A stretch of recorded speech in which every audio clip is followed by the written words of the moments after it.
presencia. ¿Puedes tomar tu lugar?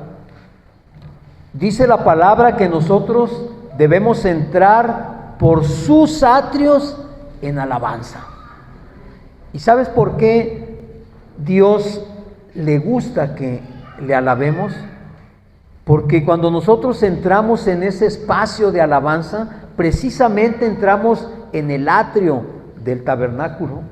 Y en el tabernáculo se entregaban las víctimas a los sacerdotes y allí eran sacrificadas y quemadas.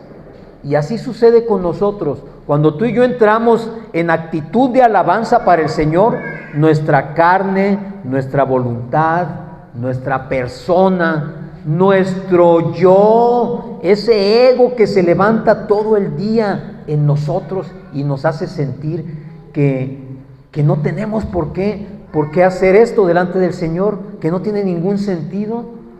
Todo eso se consume en el espacio de la alabanza, porque es donde tú y le dices a tu ser, como el salmista: bendice alma mía al Señor.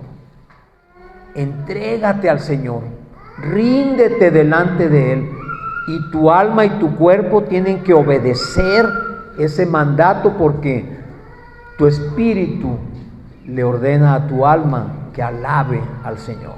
Entonces, esa es la actitud que nosotros tenemos que presentar delante del Señor. Y cuando estamos en el momento de la alabanza, así es como nuestro espíritu y nuestra alma se postra delante de Dios. Amén. Muy bien, vamos a comenzar nuestro servicio. Les voy a pedir que me acompañen en una oración, inclinen su rostro. Señor, te damos gracias nuevamente, Padre, porque tú eres bueno, Señor, porque en tu infinita misericordia nos permites, dentro de nuestra indignidad, Señor, presentarnos delante de ti. Sabemos que nosotros hemos sido justificados por la sangre del Cordero, Señor. Sabemos que de otra manera no podríamos estar en tu presencia, porque nadie es digno de estar delante de ti, Señor. Pero Jesús nos ha justificado y Jesús nos da la gracia de poder presentarnos a tu presencia, Señor.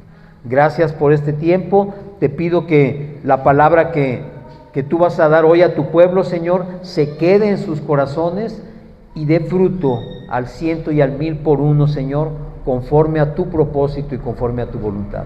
Gracias en el nombre de Jesucristo. Amén y amén, Señor. Muy bien, pues vamos a comenzar el servicio. Bienvenidas las personas que nos ven por internet. Bienvenidos los que ya estamos aquí. Y te quiero decir una cosa, el Señor nos ha venido hablando en estas últimas semanas de temas muy específicos. Y de hecho, en la reunión que tenemos de varones entre semana, hablamos acerca del entendimiento. Y pudimos darnos cuenta que cuando hay entendimiento en nuestro corazón, en nuestra mente, no nos cuesta ningún trabajo aceptar la palabra de Dios. Pero cuando no lo hay, siempre hay resistencia, porque la carne se resiste. La carne, en verdad, la carne no quiere adorar al Señor, porque la naturaleza de la carne es esa. Por cuanto ya lo hemos dicho, somos producto y descendencia de una raza caída, de una humanidad caída. La carne siempre se resiste a rendirse delante del Señor. Por eso es que en lo personal tenemos que hacer que la carne se doblegue y nos obedezca, porque si no, nosotros estamos obedeciendo a la carne. El tema de hoy, no sé qué tan polémico pueda ser, pero el tema es: si entrego todo, ¿qué me queda? ¿Verdad? ¿Qué me queda? O sea, es una pregunta que quizás muchas veces nos hemos hecho, porque nosotros sabemos que el Señor dice: entrégame todo, quiero todo de ti. No quiero pedacitos, no quiero una fracción, quiero todo de ti. Y cuando nos habla de todo, pues la palabra es fuerte, porque ¿sí entiendes qué significa todo? Todo. Cuando hablamos de todo, significa que ninguna cosa debe quedar fuera de eso. Entonces, porque si ya queda algo fuera, entonces ya no es todo. ¿Estás de acuerdo? Y el Señor así nos lo pide. Y creo que en la prédica pasada tocamos también este versículo, Mateo 19 del 20 al 28, en donde el Señor nos habla acerca de la historia de un muchacho, un joven rico, dice la palabra. ¿Mateo qué, perdón? Mateo 19 del 20 al 28 vamos a leer. ¿Del 20 al 28? Sí. En el capítulo 19, 16 comienza la historia de este hombre. Se los voy a parafrasear mientras se encuentra en el versículo. Mateo 19 del 20 al 28. Y nos dice que vino a él un hombre y le dijo, ¿qué haré o qué debo hacer yo para tener vida eterna? En otro de los evangelios dice, ¿qué necesito hacer para entrar al reino de los cielos? ¿Sí? Y el Señor le dice, pues guarda los mandamientos, ¿verdad? Guarda los mandamientos y vas a poder tener acceso. ¿Y cuáles son esos mandamientos? Pues Jesús le dijo, no matarás, no adulterarás, no hurtarás, no darás falso testimonio, honra a tu padre y a tu madre y amarás a tu prójimo como a ti mismo. Y entonces cuando la persona oye esto le dice, Señor, pues yo todo eso, digo, a lo mejor tú no me conoces, ¿verdad? Pero yo lo vengo haciendo toda mi vida. Entonces ya la hice, como dicen los muchachos, ya está todo completo. Y el Señor le dijo, no, si quieres ser perfecto, anda, vende lo que tienes y dalo a los pobres y tendrás tesoro en el cielo. Y ven y sígueme. Y entonces dice que cuando el joven oyó esto, se puso muy triste. ¿Por qué se puso triste? Porque dice la palabra que él tenía muchas posesiones. Y de allí el Señor habla con sus discípulos y les dice, es más fácil que entre un camello por el ojo de una aguja a que un rico entre al reino de los cielos. Y lo vimos la vez pasada que pensando y meditando, entonces quiere decir que los ricos no tienen acceso al reino de los cielos. Claro que lo tienen, por supuesto que lo tienen. El problema está cuando tu corazón, cuando tu mente está puesta en las cosas que tienes. Y entonces vamos a ir al versículo 25, de allí mismo, dice, sus discípulos, oyendo esto, se asombraron en gran manera, diciendo, ¿quién pues podrá ser salvo? Es decir, Señor, pues con esa condición que pones, nadie se salva, porque todos tenemos algo en lo que tenemos puestos nuestros ojos, ¿verdad? Y mirándolos Jesús les dijo, para los hombres esto es imposible, mas para Dios todo es posible. Pero luego salió, dice ahí en el versículo 27, salió Pedro, impetuoso, orgulloso, seguro de lo que estaba haciendo, ¿verdad? Así que diciendo, no, Señor, no, yo sí te entendí, yo sí sé cómo está la cosa, ¿verdad? ¿Y qué dice? Entonces respondiendo Pedro le dijo, he aquí nosotros lo hemos dejado todo, Señor, y te hemos seguido, ¿qué pues tendremos? ¿Sí? O sea, nosotros sí estamos cumpliendo, ¿verdad, Señor? A ver, dinos qué vamos a tener, qué nos vas a dar, ¿verdad? Y entonces dice que Jesús le responde, de cierto os digo que en la regeneración, cuando el Hijo del Hombre se siente en el trono de su gloria, ustedes que me han seguido también se sentarán sobre 12 tronos para juzgar a las tribus de Israel. Y cualquiera que haya dejado casas, o hermanos, o hermanas, o padre, o madre, o mujer, o hijos, o tierras por mi nombre, recibirá 100 veces más y heredará la vida eterna. Pero muchos primeros serán postreros y postreros primeros. Fíjense bien, muchas veces nosotros somos así como Pedro, ¿no? Decimos, ok, Señor, ok, yo te entrego todo. Según yo, te entrego todo. Mi vida es tuya, yo te quiero servir, yo voy a estar al pie del cañón, voy a hacer todo lo que tú me digas, ¿sí? Voy a dejar todo, así como tú dices, pero como dice el título de la prédica, ¿con qué me quedo? O sea, ¿qué voy a tener? Y entonces el Señor, por supuesto, cuando le contesta, le dice: ustedes van a estar sentados junto a mí en 12 tronos, juzgando a las 12 tribus de Israel, ¿verdad? Pero además dice que cuando todos aquellos que hayan dejado lo que realmente amaban van a recibir 100 veces más. Y lo más importante, vamos a heredar vida eterna.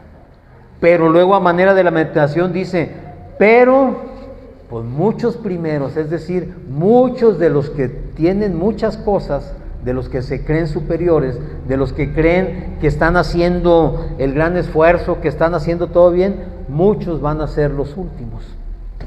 Dice, y algunos postreros, es decir, algunos de los que quizás aparentemente no estén entregando nada, van a ser los primeros. Y yo me puse a meditar acerca de esto,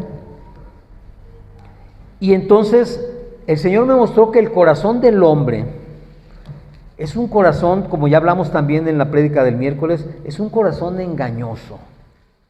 Es un corazón que encubre las verdades, porque esa es nuestra naturaleza y nuestra tendencia. Nos engañamos pensando que estamos haciendo las cosas bien. ¿Por qué? Porque muchas veces, y esto viene también de un comentario que me hicieron la semana pasada, donde me decía una persona: no, dice, pues es que yo trabajo mucho para tener lo que tengo. Y pues como que nomás me diga el Señor, dámelo, pues como que no, ¿verdad? Porque yo me mato mucho trabajando para eso.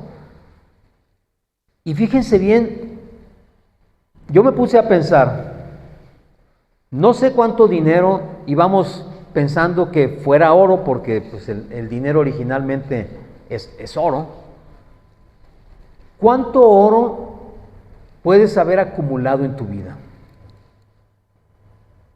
No sé si eres muy rico o no sé si tengas o no dinero, pero si tu dinero lo convirtieras en oro, ¿cuánto oro podrías comprar? No sé, no me digas porque no me interesa saber cuánto dinero tienes. ¿No te has puesto a pensar nunca de dónde salió ese oro? ¿De dónde sale el oro? De la tierra. O sea, la gente escarba, encuentra vetas de oro y lo saca, ¿no? Al menos así ha sido durante toda la historia. Encuentran las vetas de oro, lo sacan. ¿Quién puso ese oro allí? Dios. Dios, cuando creó el mundo, Él hizo la tierra y la hizo con yacimientos de oro, de plata, de uranio, de hierro, de todos los metales que te puedas imaginar. Dios los puso allí, ¿estás de acuerdo? ¿Por qué? Porque Dios ya había preparado todas esas cosas para nosotros. Nosotros vamos y como obreros o como empleados o como mineros, como te quieras tú imaginar, vamos y extraemos algo de esas riquezas, ¿sí? De eso que Dios puso en la tierra, ¿estás de acuerdo? Pero, en pocas palabras, si Dios lo puso allí, ¿a quién le pertenece?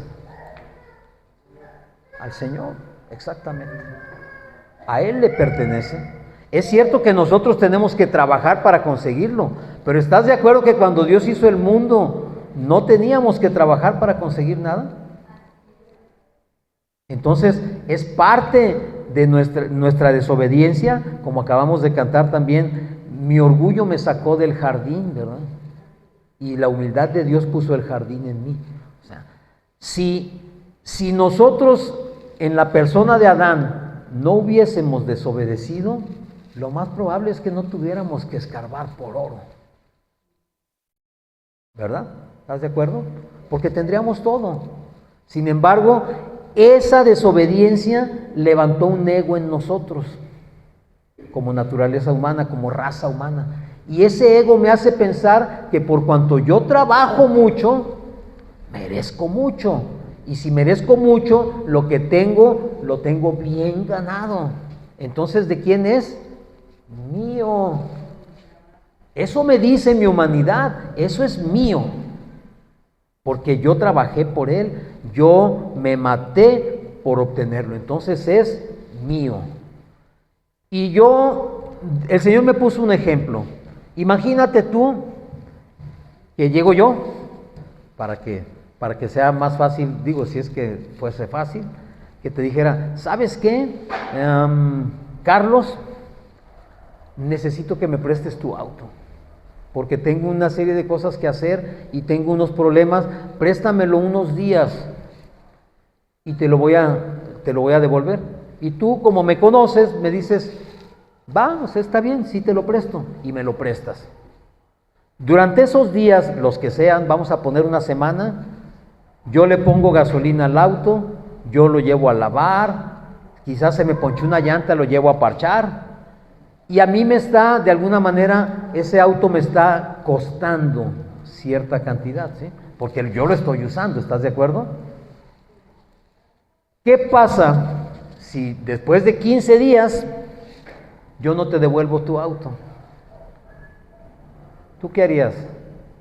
Dirías, oiga pastor, no será mucha molestia. Bueno, le quería preguntar si ya no necesita mi carro, ¿verdad? Y que yo te dijera, oye, no, espérate, pues sí me lo prestaste tú, pero a mí me costó la gasolina de estos 15 días. Se me rompió una llanta, se la arreglé.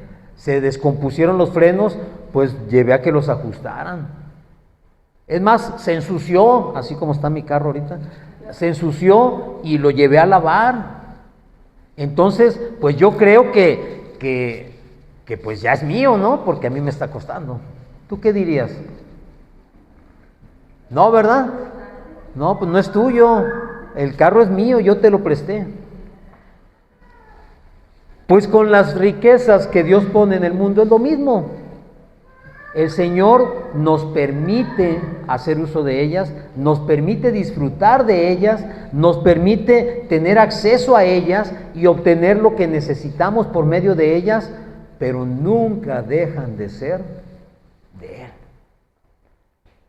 Y si estamos hablando eso de las riquezas materiales, ¿cuánto y más serán las riquezas espirituales? Y fíjate bien, en el libro de Ageo, vamos a ir a Ageo. Ageo es uno de los profetas menores.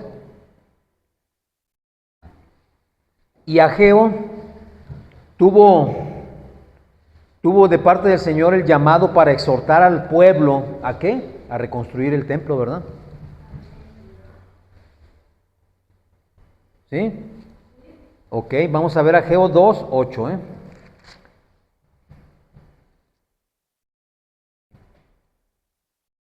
Y cuando estaba pasando todo esto, quizás Ageo pensó, porque pues igual hubiéramos pensado cualquiera de nosotros, bueno, sí, el Señor me dijo que lo vamos a reconstruir, pero ¿de dónde va a salir el recurso, verdad?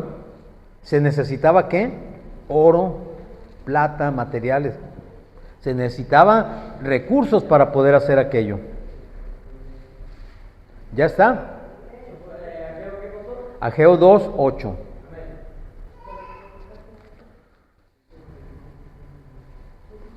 Ok, entonces en Ageo 2:8 le dice el Señor a Ageo, o Ageo lo expresa inspirado por el Señor, dice, mía es la plata y mío es el oro, dice Jehová de los ejércitos. La gloria postrera de esta casa será mayor que la primera, ha dicho Jehová de los ejércitos. Y daré paz en este lugar, dice Jehová de los ejércitos. Me llama la atención que en estos dos versículos se repite 3 veces la frase Jehová de los ejércitos. ¿Por qué crees tú que se repite esa frase? Jehová de los ejércitos significa o representa que Él es el que mueve todo, ¿sí? Él es el que orquesta todo, Él es el que organiza todo. ¿Por qué de los ejércitos? Porque obviamente en esta tarea que tenía Geo, iba a haber oposición, iba a haber quien se enfrentara a él, iba a haber quien tratara de impedirle que lo hiciera. Pero él tenía que estar seguro que quien lo estaba ordenando y lo estaba dirigiendo era Jehová de los ejércitos. Es decir, contra la voluntad de Dios nadie puede ponerse en contra. De manera que si Dios te está diciendo hazlo, habrá 1000 obstáculos, habrá 1000 pensamientos, habrá muchas personas que te digan cosas, pero si tú entiendes que lo está diciendo Jehová de los ejércitos, entonces tú no te tienes que preocupar de nada, porque Él se va a encargar de que las cosas sucedan. Amén. Y entonces, regresando al pensamiento acerca del oro y la plata y todo esto, dije, pues es que es verdad, o sea, si Dios puso todo eso en la tierra cuando la formó, pues es porque es suyo, es suyo. Yo no tengo ningún derecho a apropiarme de algo que no es mío, así como te puse el ejemplo del auto. Me lo prestaron en la historia que te platiqué, o sea, me lo prestaste, pero el auto es tuyo. El Señor dice, yo te presté los recursos, pero los recursos son míos, mi brother. ¿Por qué me los niegas si son míos? O sea, ¿qué le estamos dando a Dios que no sea suyo? Porque, imagínense, también me puse a pensar, tú construyes un edificio, ¿de qué lo construyes? De ladrillos, de cemento, de piedra, de varilla, que es fierro, etcétera, etcétera, ¿no? ¿De dónde salen esos recursos? De la tierra. Es decir, Dios te puso los recursos allí también para que levantaras lo que Él quiso que tú levantaras. Pero ese montón de tierra acomodada, bonita, bien organizada y como tú quieras, sigue siendo un montón de tierra que salió de lo que Dios puso en ella. ¿Sí estás de acuerdo? Porque si viene un terremoto y se cae, ¿en qué se convierte todo esto? En tierra otra vez, se vuelve a convertir en polvo y en tierra, porque de allí salió y de allí lo levantamos nosotros para poder construir. Entonces, vuelvo al punto, ¿de quién es ese recurso? De Dios. Yo tengo que entender que yo soy un administrador. Y siendo buen o mal administrador es cuando el Señor me va a decir, bien, siervo y fiel. ¿Verdad? Porque supe administrar aquello que Dios puso en mis manos. Que nunca ha sido mío, pero Dios me permite administrarlo. Entonces, las cosas ahí cambian. Y te digo, cambian en el sentido material, cuánto y más en el sentido espiritual. ¿Sí sabes tú que en el libro del Éxodo hay un capítulo que nos habla del pago por el rescate de nosotros? ¿Sí lo has leído? Éxodo 30.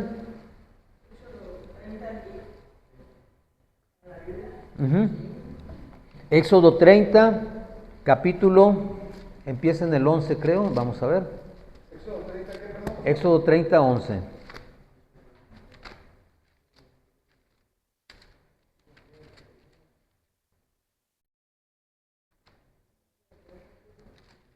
Éxodo 30, 12.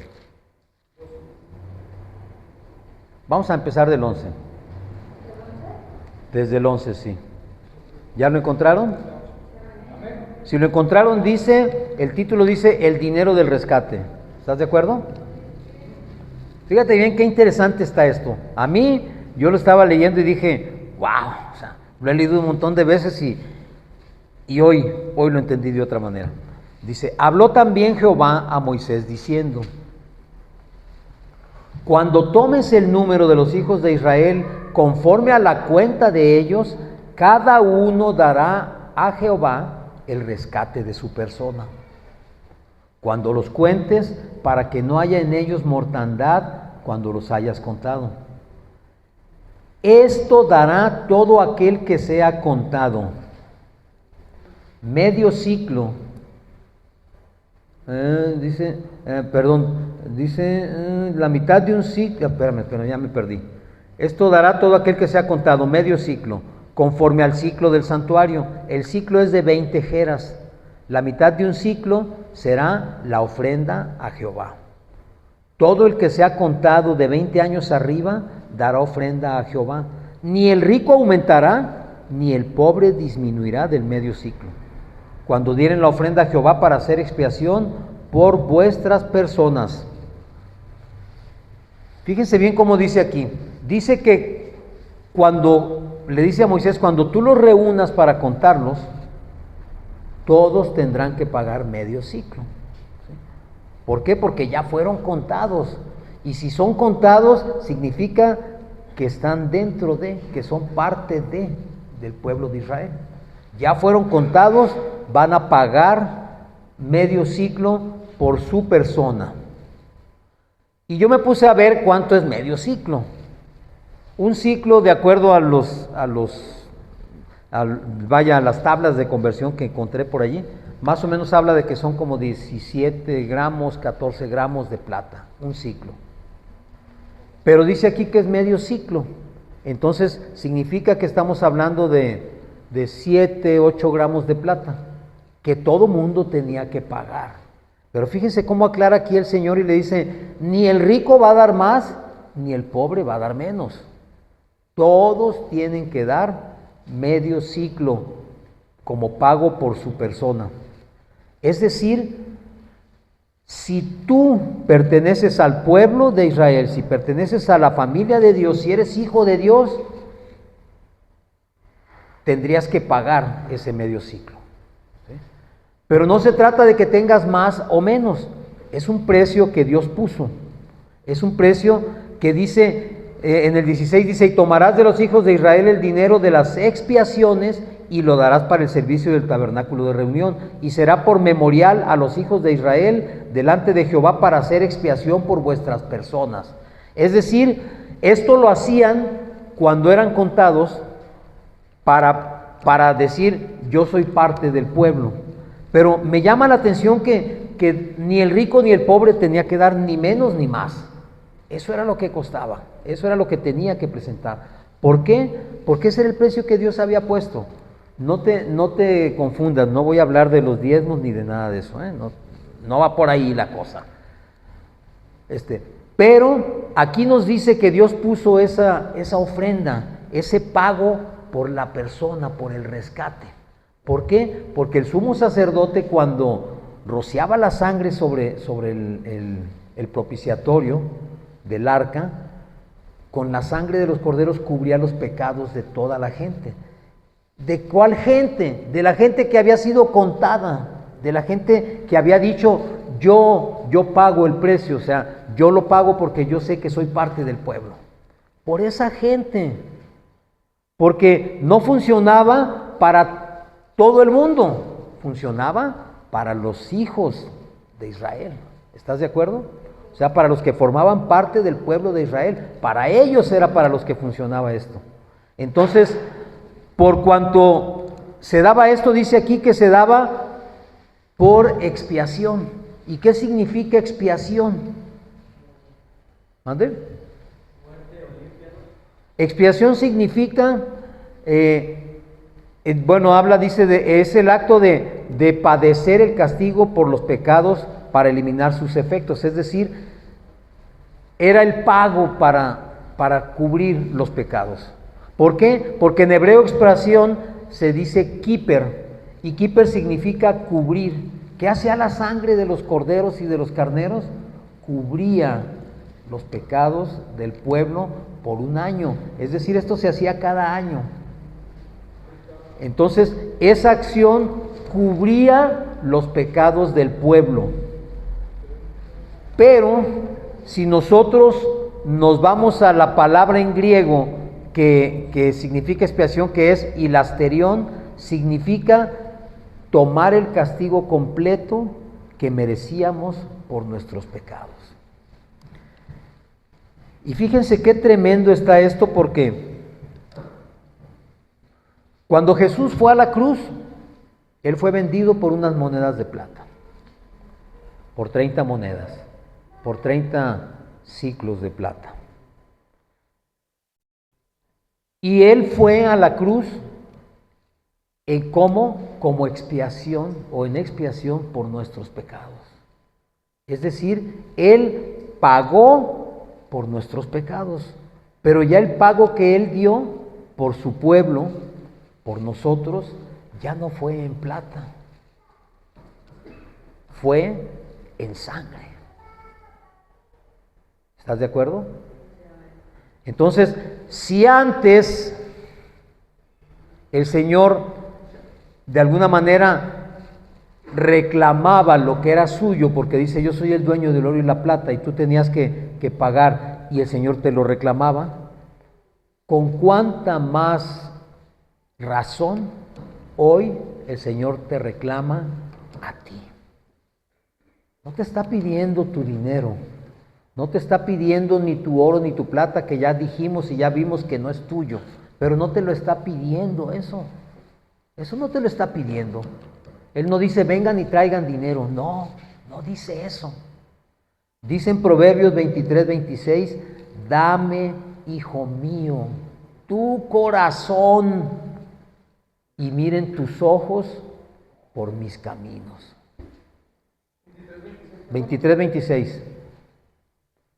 Proverbios 23, 26. ¿Sí dice eso que les dije? Ok. ¿Te das cuenta? El Señor no te dice, ven y tráeme tu dinero. Te dice, dame tu corazón. ¿Por qué? ¿Por qué te pide su corazón? ¿Por qué te pide tu corazón? Porque tu corazón es de Él, es suyo. Le pertenece a Él, ni siquiera es tuyo. ¿Estás de acuerdo? Dios te presta el aliento de vida y te presta ese cuerpo que tienes y que tenemos para poder estar aquí. Pero ese cuerpo y esa vida no es tuya, le pertenece a Él. ¿Por qué? Porque Él la compró a precio de sangre. ¿Te das cuenta por qué? ¿Por qué cuando Pedro le dice al Señor, no, pues yo ya dejé todo, Señor, los que estamos aquí ya dejamos todo? Tranquilo, espérame. Tranquilo, Pedrito, tranquilo. No es por ahí, o sea, no me malentiendas. ¿Sí? Tú vas a estar juzgando, pero en verdad te digo, o sea, aunque vengas y traigas todo, eso no garantiza. Puede ser el último, como dice, muchos primeros serán los postreros y muchos postreros serán primeros.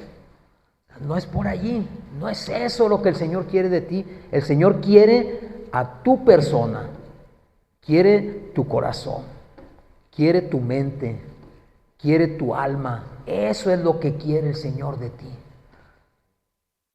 Eso es lo que Él quiere de ti. ¿Te das cuenta qué tremendo está esto? Y cuando nosotros podemos entender igual, como entendimos ya lo del oro y la plata, eso quedó bien claro, ¿verdad? Ok. Igualmente, Dios, ¿de dónde hizo al hombre? Del polvo de la tierra. ¿Quién puso el polvo de la tierra? Dios. ¿Quién amasó el barro para darnos forma? Dios. ¿Quién metió tu alma y tu espíritu en ese cuerpo que tienes? Dios. ¿Quién sopló vida en ti para que tuvieras espíritu? Dios. Entonces, ¿a quién pertenezco? A Dios. Y si Dios me está prestando esto que soy para hacer, cuando Él me dice, dámelo, ¿tendré yo derecho a rehusarlo? No, porque no es mío, no me pertenece a mí, no me pertenece a mí. Entonces, si el Señor me dice, dame todo, ¿qué le tenemos que dar? Todo, todo. Porque si yo le digo, bueno, sí, Señor, sí te voy a dar este ratito y sí voy a ir allá, pero lo demás no, Señor. Entonces yo estoy quedándome con algo que no me pertenece, que me fue prestado nada más. ¿Sí? No sé si tú lo estás entendiendo, pero cuando yo lo estuve meditando, yo dije, es que esto está tremendo porque tenemos que entender que nada de lo que tenemos y de lo que somos nos pertenece. Nada, absolutamente. Todo es prestado. Y Dios nos presta conforme a su misericordia y conforme a su amor, porque nosotros vamos demostrando que somos esos buenos administradores. No solamente del recurso material, sino de todo el recurso que Dios pone en nosotros. Si yo soy buen administrador, cuido mi cuerpo, cuido mi salud, cuido mi persona, cuido mi lengua, cuido mi mente, cuido de qué estoy alimentando mi corazón. Todo lo cuido. Y si yo lo cuido, entonces Dios me lo va a, digamos, a prestar, por decirlo de alguna manera, con más gusto, ¿no? Porque dice, sí lo cuida bien. Entonces, pero cuando Él diga, dámelo, Señor, allí va, porque es tuyo, no me pertenece a mí. ¿Sí? En el Salmo 46, Salmos 46.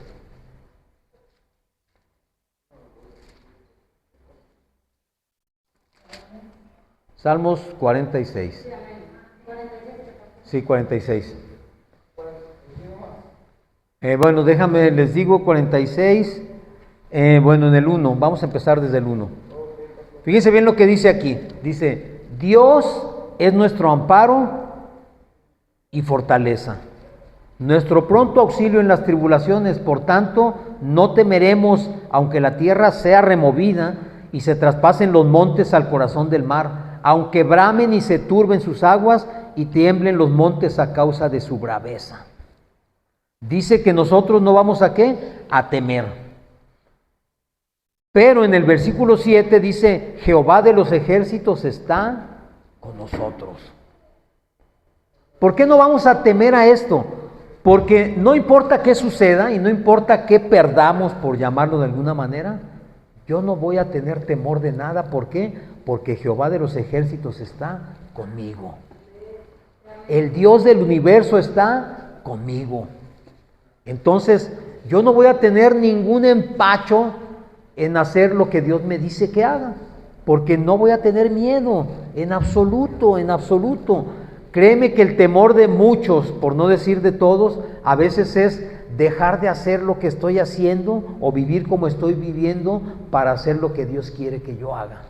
El temor es porque, ¿qué va a pasar entonces? Lo que preguntamos en un principio, si entrego todo, ¿dónde quedo yo? ¿Qué va a ser de mí? ¿Qué va a ser de mí?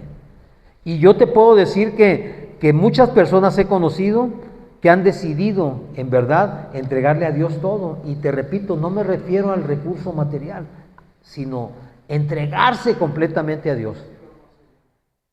Dar lo que Él te pide que des. Si Dios te está pidiendo que le des tu vida, es porque Él primero te la dio. Ya quedó claro eso también, ¿verdad? Entonces, si Dios te pide el recurso material, es porque primero te lo va a dar, si no, ¿de dónde? O sea, ¿cómo te va a pedir Dios que des algo que no te ha dado? Primero te lo da Él y luego te dice, ahora lo quiero. Entonces, fíjate bien, si yo sé que Él me está moviendo a hacer algo y yo tengo, entre comillas, que renunciar a algunas cosas, de acuerdo a lo que dice el Salmo, yo no debería tener ningún miedo. Así vea lo que vea y pase lo que pase, yo no debería tener ningún temor. ¿Por qué? Porque Jehová de los ejércitos está conmigo. Si algo viniese contra mí, ¿quién se va a encargar de echarlo fuera? Jehová de los ejércitos. Exactamente. Si algo me sucediera, ¿quién me va a defender? Jehová de los ejércitos. Si algo viene en contra mía, Quien lo va a repeler es Jehová de los ejércitos.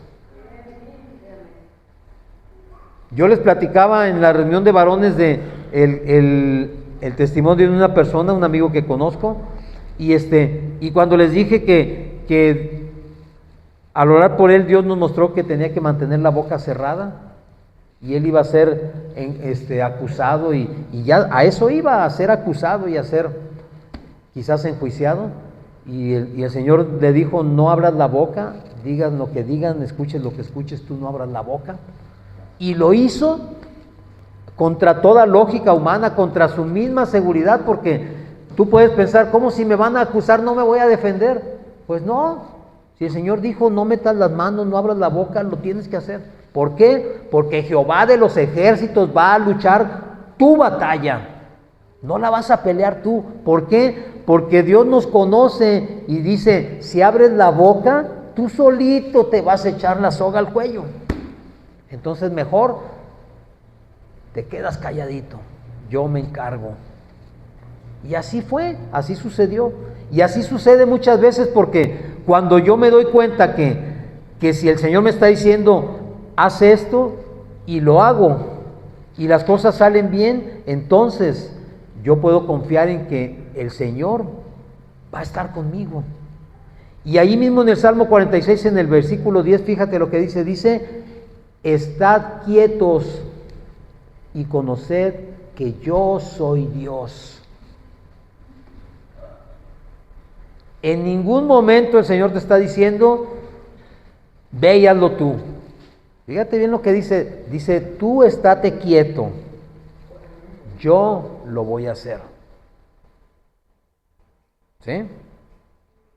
¿Sí dice o no dice? Sí, ¿verdad? Entonces, ¿a qué tenemos que ir con esto que estamos oyendo? O con lo que estamos hablando el día de hoy. A que si el Señor ya puso en nosotros todo lo que Él necesitaba poner para que nosotros en un momento dado, con esos recursos, con esas habilidades, con esos dones, le sirviéramos, nosotros no tendríamos que tener ninguna duda cuando el Señor nos dice: haz esto, usa eso que te di para mi obra, para mi gloria. En Primera de Pedro 1:18, perdón. Primera carta de Pedro.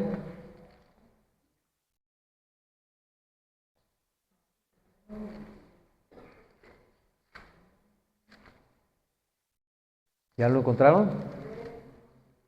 Ok. Primera carta de Pedro 1:18.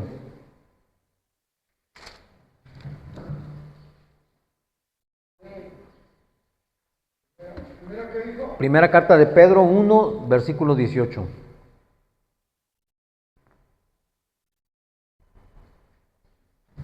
¿Ya? Ok.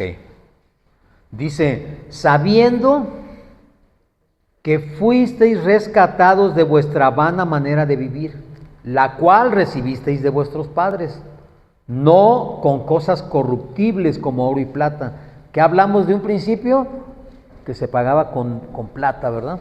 Ok. Sino con la sangre preciosa de Cristo, como de un cordero sin mancha y sin contaminación. ¿Qué nos está diciendo el Señor aquí? Que nosotros tenemos que estar siempre conscientes, siempre pensando y meditando que el Señor nos sacó de una vana manera de vivir. Porque no me digas tú que vivías mejor antes de conocer al Señor que como vives hoy. Digo, quien lo diga, pues tendrá la mentalidad de esclavo que tenía el pueblo hebreo cuando salió de Egipto. En Egipto comían ajos y cebollas, porque eso comían los esclavos. Pero cuando iban al desierto decían: cómo añoramos esa sopita de cebollas y de ajos, ¿verdad? Sentarnos alrededor del fuego a comer carne y pescados y todo. Mi hermano, eran esclavos. Lo mismo pasa con nosotros a veces. Se nos olvida de dónde nos sacó Dios. Se nos olvida que estuvimos como esclavos. Esclavos del pecado, de la pornografía, de la tecnología, de las redes sociales, esclavos de la flojera, esclavos de la enfermedad, de lo que tú quieras, de cualquier esclavitud que Dios te haya sacado, se nos olvida que nos sacó de allí. Y ahora que me sacó, ya se me hace mucho lo que me pide. Es que yo prefiero estar acostado el domingo hasta las 12 porque toda la semana trabajo mucho. ¿Verdad? Entonces, de repente se me olvida de dónde me sacó el Señor. ¿Sí? Porque me sacó de allí. Dice entonces, y esa manera de vivir, ¿de quién fue heredada? De nuestros padres, dice. ¿Por qué? Porque nuestros padres, como nosotros, somos descendencia de esa humanidad caída, gracias a Adán. Y eso nosotros también, si no llega Jesús a nuestras vidas, es lo mismo que vamos a transmitirle a nuestros hijos. Porque no hay manera, nadie puede dar lo que no tiene. Necesita llegar Jesús a nuestra vida para que cambie y entonces yo poder darle a mis hijos otra opción de vida. Entonces, eso nos fue heredado. Y dice además que no recibimos esto, el rescate por causa de oro ni plata, sino por la sangre de Jesucristo. La sangre perfecta, la sangre sin mancha, la sangre del Hijo de Dios, la sangre del Cordero perfecto, sin mancha y sin contaminación. Entonces, si hemos recibido esto de esta manera, de la misma manera tenemos que vivirlo y que darlo ahora. ¿Estás de acuerdo? Voy a terminar ya casi, bueno, sí, ya casi. Es que, bueno, son muchos versículos los que traigo, pero no sé si los vamos a ver todos. ¿Sí? ¿Qué debo entender entonces ahora? En 1 Corintios 6:19 dice, ¿acaso no saben ustedes que su cuerpo es templo del Espíritu Santo? 1 Corintios 6:19. O sea, ¿lo ignoran? ¿No lo saben ustedes? ¿Alguien de los que está aquí ignora que su cuerpo es templo del Espíritu Santo? No, ¿verdad? Todos los que estamos aquí y los que nos ven en las redes saben que nuestro cuerpo es templo del Espíritu Santo. Entonces, si nosotros, dice el cual está en ustedes, el cual tienen o tenéis de Dios y que no sois vuestros, lo que hablábamos hace un momento, si entienden que nuestro cuerpo es templo del Espíritu Santo y por cuanto es templo del Espíritu Santo no es nuestro, ¿sí lo entienden? Y si no es mío, yo no tengo derecho a hacerle nada que no sea lo que naturalmente tiene, porque no es mío, no me pertenece. Y luego dice en el 20, porque habéis sido comprados por precio. Pues a Dios en nuestro cuerpo, dice, glorificad pues a Dios en vuestro cuerpo y en vuestro espíritu, los cuales son de Dios. Entonces, nuestro propósito, nuestro objetivo, nuestro compromiso, ¿cuál es? Glorificar a Dios con todo lo que hacemos. Con todo lo que hacemos. Por eso el Señor dice, tráeme todo. Entrégame todo. El mandamiento que dio Jesús, ¿cuál es? Amarás al Señor tu Dios con toda tu alma, con toda tu mente y con todas tus fuerzas. ¿Por qué? Porque esa alma, esa mente y esas fuerzas, Dios mismo te las da. Entonces, es con todo, no es con una parte, es con todo. Voy ya casi aterrizando el final, como dicen los 5 minutos pastorales, ¿verdad? Que después se convierten en media hora, pero bueno, el Salmo 24:1 dice que de Jehová es la tierra y su plenitud. 24:1, el mundo y los que en él habitan. 24:1. ¿De quién es la tierra? De Jehová. ¿De quién es el mundo? De Jehová. ¿De quién es todo lo que habita en el mundo? De Jehová. ¿Sí? Y si Jesús dijo en un momento dado, dad al César lo que es del César y a Dios lo que es de Dios, entonces tu plata, tu dinero, tus posesiones, dáselas al César, Él te las va a reclamar. Dáselas a Él. Pero dice, dad a Dios lo que es de Dios. Entonces, si yo soy de Dios, me tengo que dar a Dios. Si mi familia es de Dios, le tengo que entregar mi familia a Dios. Si yo entiendo que mi trabajo viene de Dios, le tengo que entregar mi trabajo a Dios. ¿Sí? Se lo entrego. Te repito, no físicamente, a Dios no le interesa el dinero, pero sí le interesa que lo que tú hagas sea para glorificarlo a Él, en todo momento, en todo momento. Termino con Primera de Crónicas 29.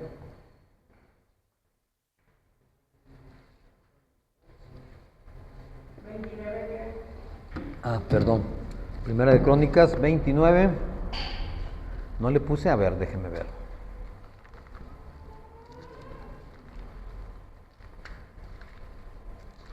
Primera de Crónicas 29.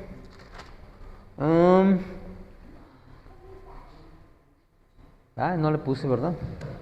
A ver. Dice. Primera de Crónicas, ¿qué pasó? Déjame ver, 29. Pero no puse qué versículo era. A ver si alguien por allí me puede ayudar. Primera de Crónicas 29. Dice, dad a Jehová la honra debida a su nombre.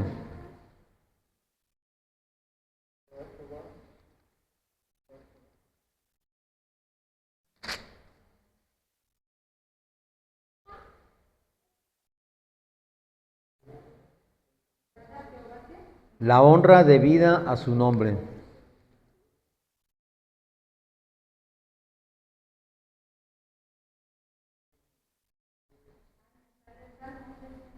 ¿Salmos? A ver. ¿Qué salmo sale?